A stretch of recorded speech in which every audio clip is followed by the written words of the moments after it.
tropa, sa skid loader naman tayo ngayon. Ipakita ko lang sa mga hindi pa nakasubok na mag-operate ng ganito. Malit lang ito na machine. Loader na malit. Oh, ito yung brand ng machine, Bobcat.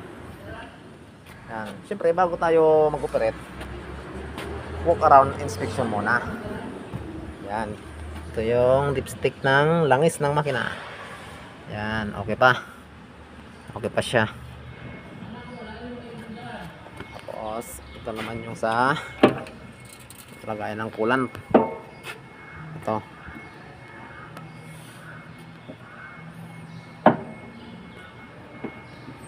Okay pa naman yung label niya. Makita naman.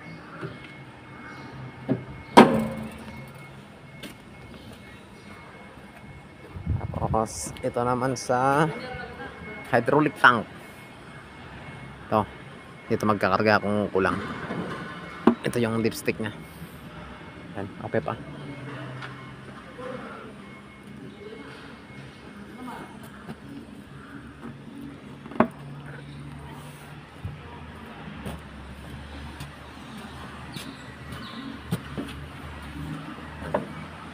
Lumang-luma na.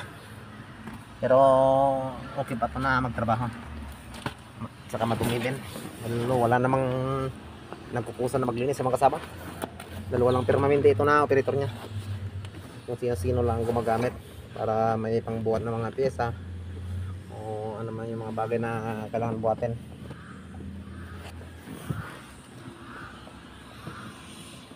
Bago magpa-andar, pindutin itong kulay yellow or run or enter. Pindutin lang siya. Purpose button lang ito. Yan, kapag nag-on na siya, may mabasa na dito sa dashboard niya. Yan. Tapos pindutin itong start kung magpandar na itong kulay green. Yan, pag pinindot yan, andar na. Pag umandar na siya, huwag kalimutan na ibaba ito. Itong seatbelt niya, ito. Kasi may connection ito sa hydraulic. Kapag naitas ito, hindi gagalaw. Sa hydraulic system niya, hindi abante.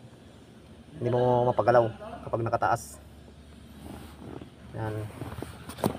Tapos pag umandar na siya, i-on natin ito. Ito yung parang hydraulic lock niya. Ito. Pihitin ito. Gaganon na siya. Kapag narinig natin na lumagatak, yon, mapagalaw na yung hydraulic system niya.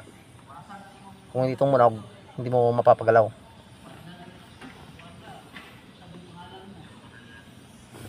Kasi hydraulic ang nagpapagana nito. Ito, yung forward, reverse, saka sa bucket niya, yung nagpapagalaw. Puro hydraulic system yan.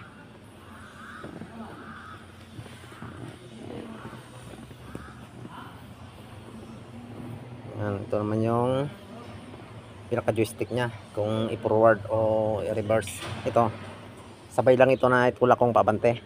Ito, saka to, sabay tulak lang kung gustong pabantin. Kung gusto naman patrasin, sabay din na atakin ang dalawa na to. Tapos may dalawang pedal dito. Itong kaliwa na pedal ito, kapag tinapakan sa bandang likod, boom up o tataas yung bucket nya. Tapos kapag tinapakan naman sa bandang harap nito sa pedal, boom down, bababa yung bucket nya. Tapos dito naman sa kanan na pedal, kapag tinapakan sa bandang likod, yan naman yung tilt in o lulukot yung bucket nya. Tapos kapag tinapakan naman sa bandang harap ng pedal, ito naman yung tilt out o itatapon niya yung karga ng bucket. Ganon. Walang brake ito, parang pison lang. Basta nasa gitna na ito, kusang titigil na yan. Wala siyang manubilan na pipitin kung gusto natin kabigin. Atakin lang yung isang joystick niya kung gusto natin na lumiko siya. Karon din sa atras. At saka wala ding foot brake na tatapakan kung patigilin. Ilagay lang natin sa gitna yung joystick niya para kusang titigil.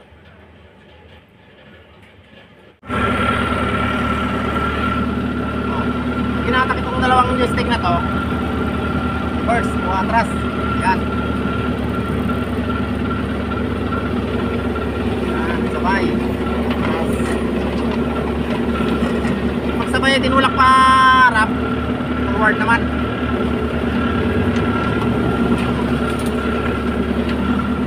Okay. May dalawang pedal dito. Itong pedal na bandang kaliwa niya, ito, kapag tinapakan dito sa bandang likod, boom up. Yan, tapakan ko. Yan, diba? Tumatas yung bucket.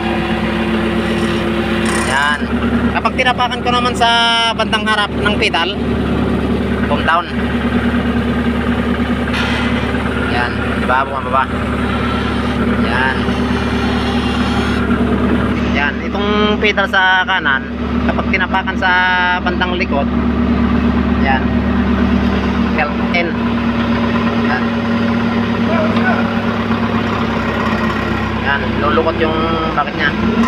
Kapag tinapakan naman sa bandang harap niya, tilt out. Yan. Tapos niya yung karga ng bucket. Yan. Kalaw ng kalaw niyan.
Bago magpatay ng makina, kailangan low idle muna.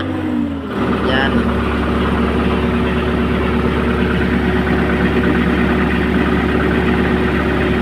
Kapag may 5 minutes na hindi naman operating ang makina, pwede na patayin. Dito lang patayin sa stop.